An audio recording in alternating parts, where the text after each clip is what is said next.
ओम नमः शिवाय। ओम नमः शिवाय। विद्येश्वर संहिता के 11वें अध्याय में शिवलिंग की स्थापना और पूजन विधि का वर्णन बतलाया गया है। ऋषियों ने पूछा, हे सूत जी, शिवलिंग की स्थापना कैसी करनी चाहिए तथा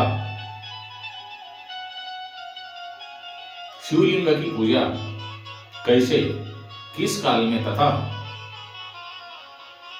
किस द्रव्य द्वारा करनी चाहिए। तब सूत जी ने ऋषियों से कहा, हे महर्षियों, मैं तुम लोगों के लिए इस विषय का वर्णन करता रहूं, इसे ध्यान से सुनो और समझो। अनुकूल एवं शुभ समय में किसी पवित्र तीर्थ में, नदी के तट पर, ऐसी जगह पर शिवलिंग की स्थापना करनी चाहिए जहां रोज पूजन कर सके। पार्थिव द्रव्य से, जलमय द्रव्य से अथवा तेजस द्रव्य से पूजन करने से उपासक को शिवलिंग पूजन का पूरा फल प्राप्त होता है। शुभ लक्षणों में पूजा करने पर यह तुरंत फल देने वाला है। जल प्रतिष्ठा के लिए छोटा लिंग भी श्रेष्ठ माना जाता है। अचल प्रतिष्ठा हेतु बड़ा शिवलिंग अच्छा होता है, अच्छा रहता है।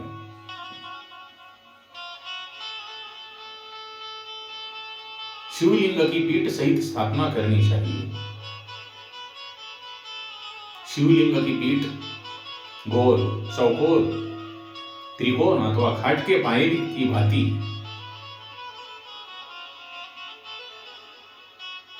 ऊपर नीचे मोटा और बीच में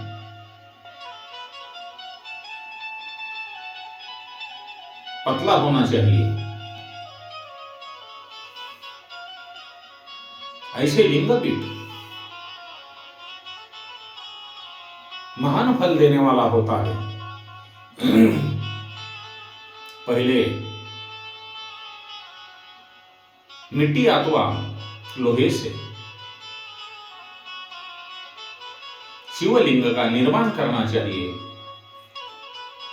जिस द्रव्य से लिंग का निर्माण हो,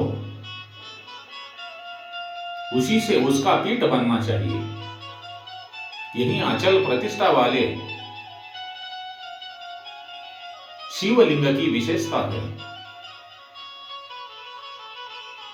चल प्रतिष्ठा वाले शिवलिंग में लिंग व प्रतिष्ठा एक ही तत्व से बनानी चाहिए।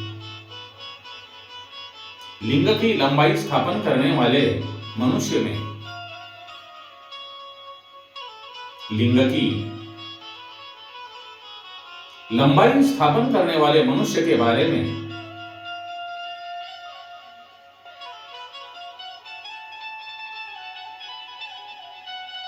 जो 12 अंगुल उसके बराबर होनी चाहिए। इससे कम होने वाले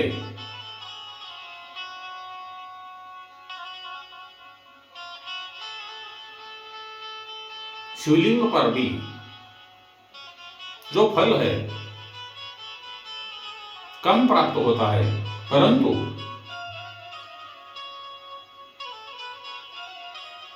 12 अंगुल से लंबाई अधिक भी हो सकती है। चरलिंग में लंबाई स्थापना करने वालों के 1 अंगुल के बराबर होनी चाहिए, उससे कम नहीं। यजमान को चाहिए कि पहले वह शिल्प शास्त्र यानी वास्तु शास्त्र के अनुसार शिवालय बनवाए तथा उसमें सभी देवगणों की मूर्ति स्थापित करे। देवालय का गर्भगृह सुंदर, सुदृढ़ और स्वच्छ होना चाहिए। उसमें पूर्व और पश्चिम में 2 मुख्य द्वार हो, जहां शिवलिंग की स्थापना करनी हो। उस स्थान के गर्त में नीलम, लाल वैदुर्य, श्याम मरकत, मोती, मूंगा, गोमेद और हीरा इन नवरत्नों के वैदिक मंत्रों के साथ छोड़े। 5 वैदिक मंत्रों द्वारा 5 स्थानों से पूजन करके अग्नि में आहुति दे और परिवार सहित मेरी पूजा करके जो आचार्य है, आचार्य को धन से तथा भाई बंधुओं को मन चाहिए वस्तु से संतुष्ट करे। याचकों को सवर्ण, ग्रह एवं संपत्ति तथा गाय आदि का प्रदान करे। स्थावर, जंगम सभी जीवों को यज्ञ पूर्वक संतुष्ट कर 1 गड्ढे में सुवर्ण तथा 9 प्रकार के रत्न भरकर वैदिक मंत्रों का उच्चारण करके परम कल्याणकारी महादेव जी का ध्यान करें। तत्पश्चात नाद घोष से युक्त महामंत्र ओंकार का उच्चारण करके गड्ढे में पीठ युक्त शिवलिंग की स्थापना करे। वहां परम सुंदर मूर्ति की भी स्थापना करनी चाहिए तथा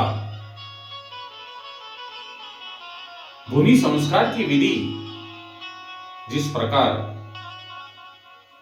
शिवलिंग के लिए की गई है, उसी प्रकार मूर्ति की प्रतिष्ठा भी करनी चाहिए। मूर्ति की स्थापना अर्थात प्रतिष्ठा पंचाक्षर मंत्र से करनी चाहिए। मूर्ति को बाहर से भी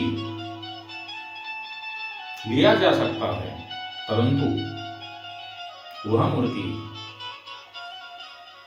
साधु पुरुषों द्वारा पूजित हो। इस प्रकार शिवलिंग मूर्ति द्वारा की गई महादेव जी की पूजा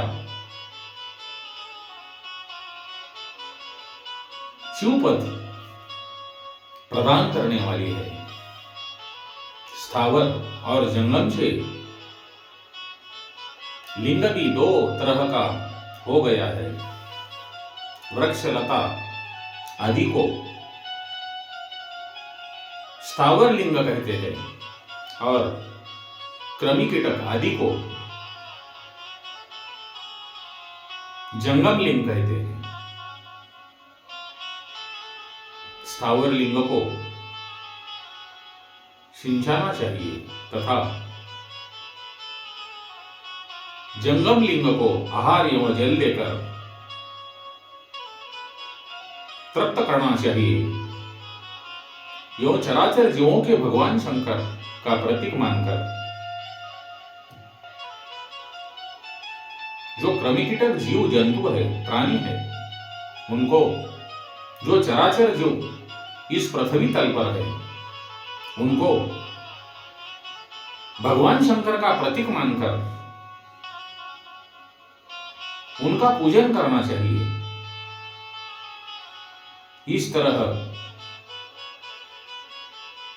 महालिंग की स्थापना करके विविध उपचारों द्वारा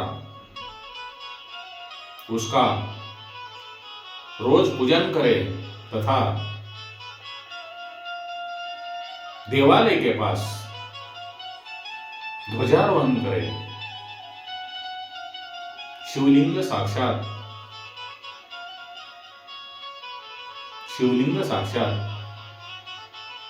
शिव का पद प्रदान करने वाला है। आवाहन, आसन, अर्घ्य, पाद्य, पाद्यांग, आचमन, स्नान, वस्त्र, यज्ञोपवीत, गंध, पुष्प, धूप, दीप, नैवेद्य, तांबूल, समर्पण, निरांजन, नमस्कार और विसर्जन, यह 16 जो उपचार है, इनके द्वारा पूजन करें। इस तरह किया गया भगवान शिव शंकर का पूजन, इस तरह किया गया भगवान शिव शंकर का शिव पूजन शिव पद की प्राप्ति करने वाला है। सभी शिवलिंगों की स्थापना के उपरांत, चाहे वे मनुष्य द्वारा स्थापित हो या ऋषियों द्वारा स्थापित हो या देवताओं द्वारा स्थापित हो या अपने आप प्रकट हुए हो, सभी का उपयुक्त विधि से पूजन करना चाहिए, तभी फल प्राप्त होता है। शिवलिंग की परिक्रमा और नमस्कार करने से, शिवलिंग की परिक्रमा और शिवलिंग को नमस्कार करने से शिव पद की प्राप्ति होती है। शिवलिंग का नियम पूर्वक दर्शन भी कल्याणकारी होता है। मिट्टी, आटा, गाय के गोबर, फूल, कनेर, पुष्प, फल, गुड़, मक्खन, भस्म अथवा अन्न से शिवलिंग बनाकर प्रतिदिन पूजन करें तथा प्रतिदिन 10,000 प्रणव मंत्रों का प्रतिदिन 10,000 प्रणव मंत्रों का जाप करें अथवा दोनों संध्याओं के समय 1,000 प्रणव मंत्रों का जाप करें। इससे भी शिव पद की प्राप्ति होती है। जब काल में प्रणव मंत्र का उच्चारण मन की शुद्धि करता है, नाद और बिंदु से युक्त ओंकार को कुछ विद्वान समान प्रणव कहते हैं। प्रतिदिन 10,000 पंचाक्षर मंत्र का जाप अथवा दोनों संध्याओं को 1,000 मंत्र का जाप शिव पद की प्राप्ति कराने वाला है। सभी ब्राह्मणों के लिए प्रणव से युक्त पंचाक्षर मंत्र अति फलदायक है। कलश से किया स्नान, मंत्र की दीक्षा, मातृकाओं का न्यास, सत्य से पवित्र अंतकरण, ब्राह्मण तथा ज्ञानी गुरु सभी को उत्तम माना गया है। पंचाक्षर मंत्र का 5 करोड़ जाप करने से मनुष्य भगवान शिव के समान हो जाता है। 1, 2, 3 अथवा 4 करोड़ जाप करके मनुष्य क्रमशः ब्रह्मा, विष्णु, रुद्र तथा महेश्वर का पद प्राप्त कर लेता है। यदि 1000 दिनों तक प्रतिदिन 1,000 जाप पंचाक्षर मंत्रों का किया जाए और प्रतिदिन ब्राह्मण को भोजन कराया जाए तो इससे अभिष्ट कार्य की सिद्धि होती है। ब्राह्मण को प्रतिदिन प्रातःकाल 1008 बार गायत्री मंत्र का जाप करना चाहिए, क्योंकि गायत्री मंत्र है वो शिव पद की प्राप्ति कराता है। वेद मंत्रों और वैदिक सूक्तियों का नियम से जाप करें। अन्य मंत्रों में जितने अक्षर है उनके उतने लाभ जाप करें। इस प्रकार यथाशक्ति जाप करने वाला मनुष्य मोक्ष प्राप्त करता है। अपनी पसंद से कोई एक मंत्र अपनाकर प्रतिदिन उसका जाप करे अथवा ओम का नित्य 1,000 जाप करे। ऐसा करने से संपूर्ण मनोरथों की सिद्धि होती है। जो मनुष्य भगवान शिव के लिए फुलवाड़ी या बगीचा लगाता है तथा शिव मंदिर में झाड़ने बहारने का सेवा कार्य करता है, ऐसे शिव भक्त को पुण्य कर्म की प्राप्ति होती है। अंत समय में भगवान शिव उसे मोक्ष प्रदान करते हैं। काशी में निवास करने से भी योग और मोक्ष की प्राप्ति होती है। इसीलिए अमरन भगवान शिव के क्षेत्र में निवास करना चाहिए। उस क्षेत्र में स्थित बावड़ी, तालाब, कुआं और पोखर को शिवलिंग समझकर वहां स्नान, दान और जाप करके मनुष्य भगवान शिव को प्राप्त कर लेता है। जो मनुष्य शिव के क्षेत्र में अपनी किसी मृत संबंधी का दाह, दशाह, मासिक श्राद्ध अथवा वार्षिक श्राद्ध कराता है अथवा अपने पितरों को पिंड देता है, वह तत्काल सभी पापों से मुक्त हो जाता है और अंत में शिव पद प्राप्त करता है। लोक में अपने वर्ण के अनुसार आचरण करने व सदाचार का पालन करने से शिव पद की प्राप्ति होती है। निष्काम भाव से किया गया कार्य अभिष्ट फल देने वाला एवं शिव पद प्रदान करने वाला है। दिन के प्रातः, मध्याह्न और सायं 3 भाग होते हैं।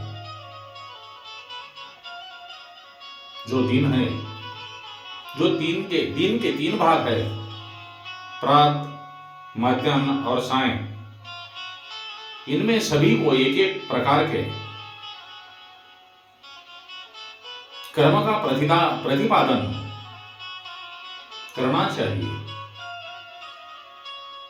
प्रातःकाल रोजाना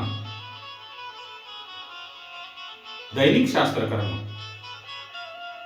मध्याह्न में सकाम कर्म तथा सायंकाल में शांति कर्म के लिए पूजन करना चाहिए। इसी प्रकार रात्रि में 4 प्रहर होते हैं, उनमें से